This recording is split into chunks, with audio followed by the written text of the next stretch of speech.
Vous êtes de plus en plus nombreux à nous suivre et à participer à l'évolution de la chaîne Afrique N24, et sincèrement nous tenions à vous en remercier. Nous lisons tous vos commentaires qui enrichissent le débat et vraiment nous vous demandons de nous soutenir, en vous abonnant et en aimant les vidéos pour une large diffusion, et pour continuer à avoir une ligne éditoriale indépendante, et vous proposer de nouvelles émissions toujours de plus en plus enrichissantes. Encouragez et protégeons la communauté Afrique N24, en vous abonnant et en cliquant sur le pouce bleu j'aime sur les vidéos que vous visualisez. Ne restons pas passifs, soyons actifs. Merci et à bientôt. Le bulletin d'information de ce jour.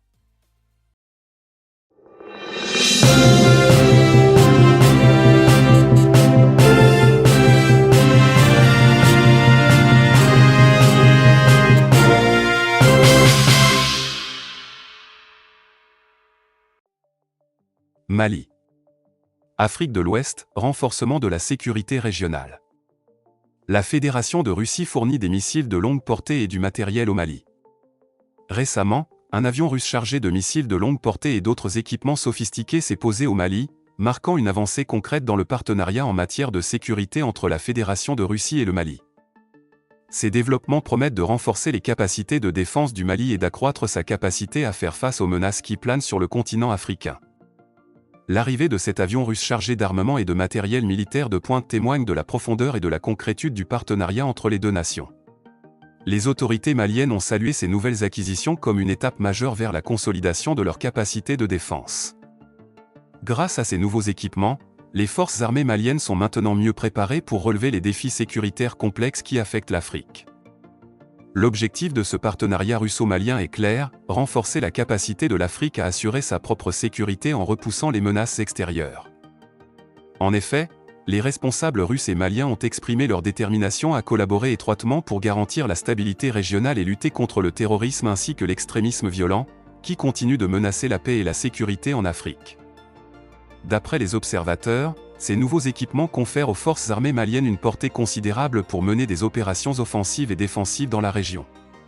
La capacité à atteindre des cibles à distance renforce le rôle du Mali en tant qu'acteur clé dans la promotion de la sécurité régionale.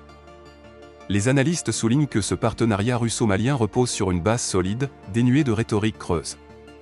Contrairement à certaines collaborations internationales qui peuvent parfois manquer de substance, cette initiative s'articule autour de la fourniture de matériel et d'expertise visant à renforcer les capacités de défense du Mali. Plutôt que de simples déclarations vides de sens. Situé au cœur de l'Afrique de l'Ouest, le Mali a fait face à des défis sécuritaires complexes ces dernières années, notamment des attaques terroristes et des troubles internes. Ce partenariat avec la Fédération de Russie apporte une lueur d'espoir pour la nation malienne, car il renforce sa capacité à protéger son territoire et à contribuer activement à la sécurité régionale. En conclusion, le partenariat russo-malien en matière de sécurité prend un tournant concret avec l'arrivée de nouveaux équipements militaires au Mali. Cette étape marque un engagement solide envers la sécurité régionale et la lutte contre les menaces qui pèsent sur l'Afrique. Alors que les forces armées maliennes sont désormais mieux équipées pour mener des opérations sur le continent, l'avenir semble plus prometteur pour une Afrique plus sûre et plus stable. Niger. La CEDEAO rejette le plan du gouvernement de transition.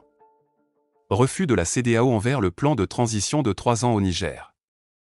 Le projet de mise en place d'un gouvernement de transition sur 3 ans au Niger, proposé par les nouvelles autorités qui ont pris le contrôle le 26 juillet dernier, a été rejeté par la Communauté économique des États de l'Afrique de l'Ouest, CEDEAO. Abdel Fattah Moussa, le commissaire aux affaires politiques, à la paix et à la sécurité de la CEDEAO, a exprimé clairement lors d'une interview accordée à la chaîne britannique BBC que le plan de transition de 3 ans au Niger est considéré comme inacceptable. Dans son discours, Moussa a pointé du doigt cette proposition en tant que simple écran de fumée pour camoufler les discussions et les négociations diplomatiques. Plutôt ils rétabliront le pouvoir aux mains des civils et se concentreront sur leurs fonctions principales, notamment la préservation de l'intégrité territoriale du Niger, mieux cela leur servira, a-t-il déclaré. Le nouveau président au Niger, Abdourahmane Tiani, a annoncé que la transition vers un régime civil serait achevée dans un délai maximum de 3 ans. Depuis le 26 juillet dernier, le Conseil national pour la protection de la patrie au Niger détient le président Mohamed Bazoum et des membres de sa famille après avoir renversé le pouvoir et suspendu la constitution du pays. Crise au Niger. Tension entre Alger et Paris autour du survol de l'Algérie pour une opération militaire au Niger.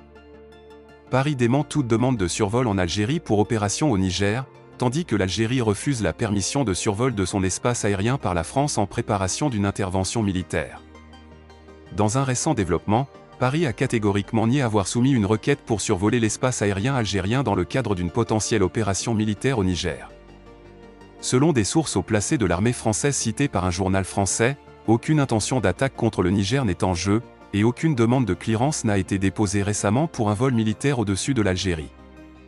La situation s'est enflammée après que la radio nationale algérienne ait rapporté, lundi, que l'Algérie avait rejeté une demande française visant à autoriser des avions militaires à survoler son territoire en vue d'une opération imminente au Niger.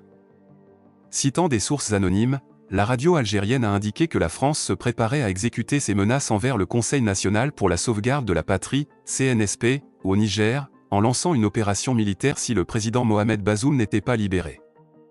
La tension est palpable alors que l'Algérie refuse cette demande de survol, citant sa longue tradition de rejet de la force. La réponse d'Alger est ferme et sans équivoque, a déclaré une source non identifiée. La radio algérienne est la source première de cette information, et d'autres médias locaux tels qu'Al-Khabar et Le Soir ont relayé l'information, bien que les autorités françaises n'aient pas encore commenté officiellement ces allégations. Une telle situation n'est pas nouvelle entre les deux nations. En octobre 2021, l'Algérie avait déjà refusé le survol de son espace aérien par des avions cargo militaires français opérant dans le nord du Mali, à un moment où les relations diplomatiques entre les deux pays étaient tendues. Notamment en raison des déclarations controversées du président Emmanuel Macron. Cette situation pose un défi logistique pour la France, car la fermeture de l'espace aérien algérien entraîne un doublement du temps de vol nécessaire pour atteindre le Sahel africain. Les avions français sont contraints de chercher des itinéraires alternatifs, prolongeant ainsi la durée des vols à 10 heures au lieu de 4 heures en passant par l'espace aérien algérien. L'Algérie et le Niger partagent une frontière commune de plus de 950 km, et l'Algérie s'est répétée à plusieurs reprises en exprimant son refus catégorique d'une intervention militaire dans le pays voisin, optant plutôt pour un soutien à la restauration de l'ordre constitutionnel par des moyens pacifiques. Face à cette situation délicate, le ministère algérien des Affaires étrangères a émis un communiqué dans lequel il exprime son regret que la violence semble prévaloir sur la recherche d'une solution politique négociée pour rétablir pacifiquement l'ordre constitutionnel et démocratique au Niger. En outre, la France possède une présence militaire substantielle au Niger, avec environ 3000 soldats déployés, principalement issus de la force Barkhane. Cependant, le Conseil national pour la sauvegarde de la patrie au pouvoir au Niger a accordé un mois aux troupes françaises pour quitter le territoire. La situation a également capté l'attention de la Communauté économique des États d'Afrique de l'Ouest, CEDEAO, et de la France, qui ont appelé les militaires au pouvoir au Niger à rétablir le président Mohamed Bazoum dans ses fonctions, une demande qui a jusqu'à présent été rejetée. En conclusion, la région est témoin d'une complexe confrontation diplomatique et militaire, où les relations entre Paris et Alger se retrouvent à nouveau tendues tandis que l'Algérie maintient son opposition à toute intervention militaire au Niger, privilégiant la recherche d'une solution pacifique pour rétablir l'ordre constitutionnel. CEDEAO. Fermeture des frontières et perturbations économiques dans la région.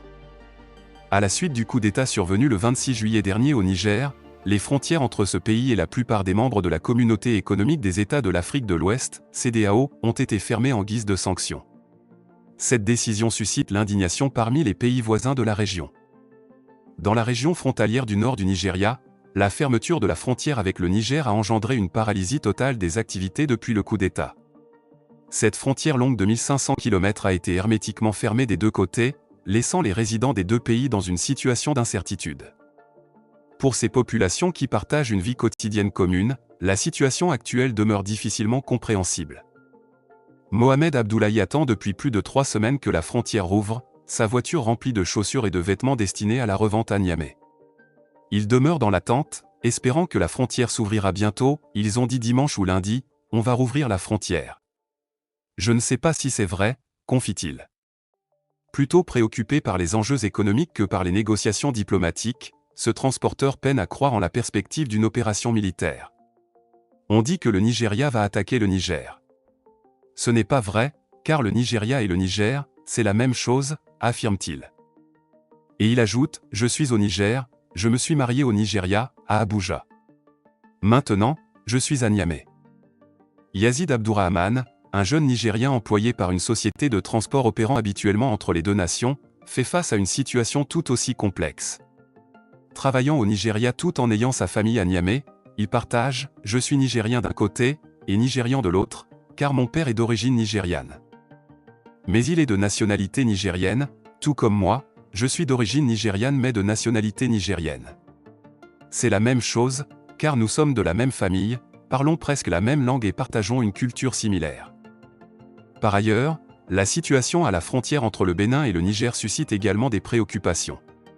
Plus de 100 camions chargés d'oignons sont bloqués à cette frontière suite à sa fermeture.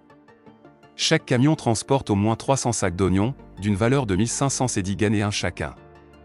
En conséquence, une valeur estimée à 45 millions de GHS en oignons reste immobilisée à la frontière, et une grande quantité d'entre pourris sur place. Mohamed Salizou, un chauffeur de camion, a été coincé avec sa cargaison d'oignons à la frontière pendant une semaine. Il a expliqué que l'intervention de l'ambassade du Ghana dans le pays enclavé est nécessaire pour obtenir l'accès aux camions en route vers le pays de Nana Akufo-Addo. Certains camions sont bloqués à la frontière depuis 10 à 12 jours. Pour ma part, je n'y suis resté qu'une semaine. Nous avons dû faire appel au bureau des ambassadeurs du Ghana, qui a envoyé une délégation à la frontière. L'ambassadeur est même venu le lendemain pour résoudre les problèmes, relate-t-il. Likez la vidéo si ce n'est pas déjà fait. Laissez aussi votre point de vue en commentaire. Abonnez-vous et cliquez aussi sur la petite cloche de notification pour ne rien rater de nos prochaines vidéos. N'oubliez pas de partager aussi la vidéo et de la liker.